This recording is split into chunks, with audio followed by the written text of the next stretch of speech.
Okay, first question we've got from Councillor Cox. Thank you. Thank you. I think you covered some of that, Debbie.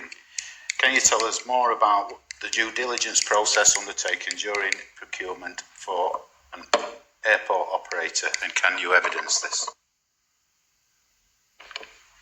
Thank you. So as I've identified, we start to consider first and foremost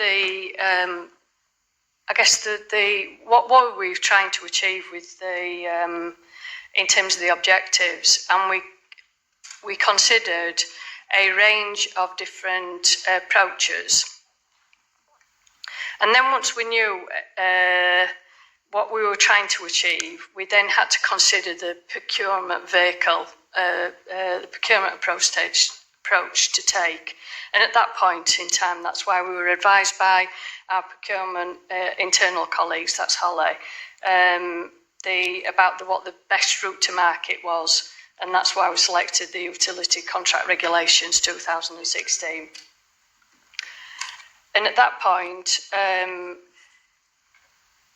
I felt, although we'd done quite a lot of market engagement, we needed to formalise that. We just needed to know more about what the market was saying. So previously, there'd been lots of engagement, but so as a result of that, we held a pre-market engagement session in the Hilton, and lots of people engaged with that.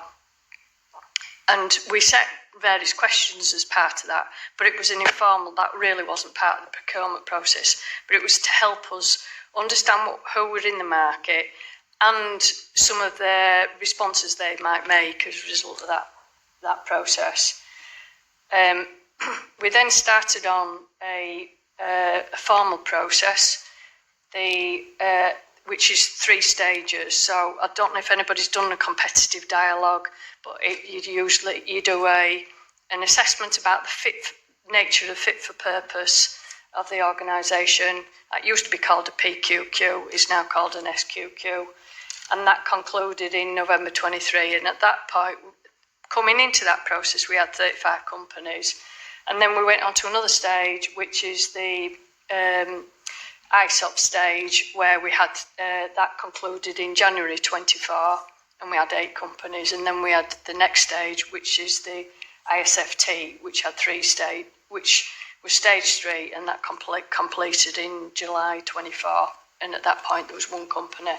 And I'm going to go into a little bit more detail to give you an understanding about what was required in each of those stages. So I'm going to give you a little bit of insight in terms of the types of questions we asked, and I'm sure that other colleagues will also chip in, because largely the evaluation panel is sat here, and we also supplemented that with advisors that we'd secured, and in some instances there were other people like Business Doncaster that contributed to it as well.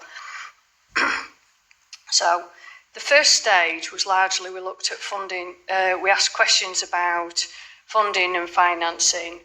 We also asked questions about the management of capital investments projects of an airport or a similar asset. And we also asked about existing experience of owning or operating international airports. So at that stage, largely what it's doing is it's testing out what experience people have of doing the job. Yeah. And you'll probably guess when as I go through this, the different stages, because what you're doing is you're taking the engagement with the market, you're funneling down in order to ensure, it's a bit like an interview process. So anybody who's done interviews, you start off with a whole bunch of applications, you sift them, and then you sift them again, then you interview people. And it's more complicated, trust me, but it's largely the similar sort of process, and it's to ensure that there's natural justice, that you're considering the response that everybody's provided in an equal way and against a mark score so that then it's recorded, because you asked the question about could it be evidenced. So at each stage Holly is the lead procurement. She doesn't do the evaluation. She's like what I called a ringmaster. She's effectively whipping us into shape. So the information comes in from businesses, and we get the pack of information. We independently review that information, and then we come together as what I call the witches' coven, which basically we all sit together. We share what our scores are.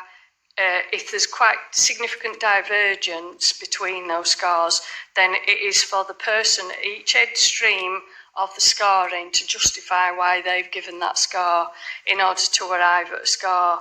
And then once those scores are agreed upon, because it needs to be a collective decision, then that score goes into a spreadsheet which calculates based on the original matrix that you set, and you share with the companies for them to for the outcome of that process to be worked through, and then points equal prizes basically. So the higher you get the score, the better you get that determines who's going through the process. So say stage one, we asked about funding, financing, experience about previous experience and management of projects.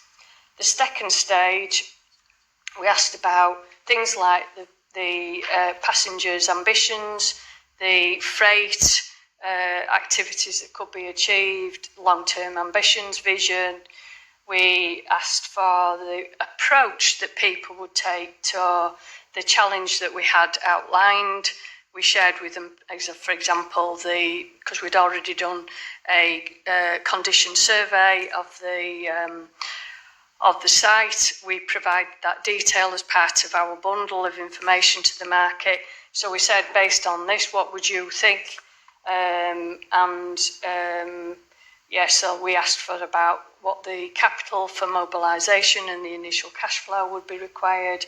We asked for the key activities, including that would be needed about reopening the airport, so licensing, recruitment to key positions, draft dates for commencement of unlicensed activity and licensed activity. So again, hopefully what you're getting from that is we know a little bit about these companies. We want to know more about what these companies will do to bring to us as part of that procurement. And then the third stage was structured more into three areas: a legal work stream, a finance and commercial work stream, and a technical work stream. The legal stream, which Scott led on, which if you want, Scott can talk to you about that, but it was looking at the lease and the loan. So I've just talked about we got an assessment of the condition of the site.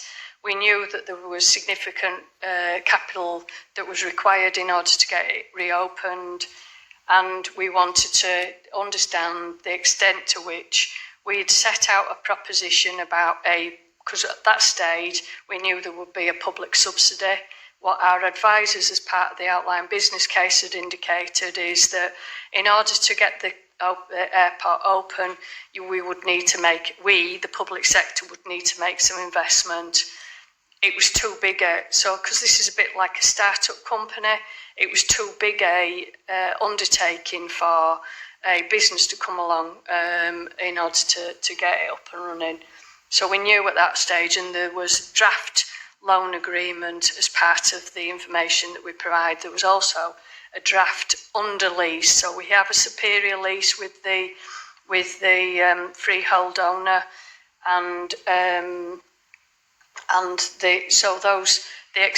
we shared those documents as part of this, and we wanted to know what the bidders thought about those two legal documents. So more and on that front. And in terms of the finance and commercial element, we asked them to develop a finance business plan. That finance business plan included passengers' activity, non-aero, activities, other aero activities, operating expenditure, capital investment and future ambitions. It also asked for information about what financial structure that the operator might propose as part of their solution and the funding plan. We also asked about the lease payment, start-up capital loan. So you can see that element, there was a whole lot of information we asked for them as part of that. And then the third element was around, so largely Faye and myself had crafted that structure, and the spreadsheet that was the business model that was required had been developed by Ernst Young. So there was a template for people to complete, and so that the numbers behind that business plan were all there and available to us. And then the third element was the technical work stream. So that was the set up plans. So how would they go about setting up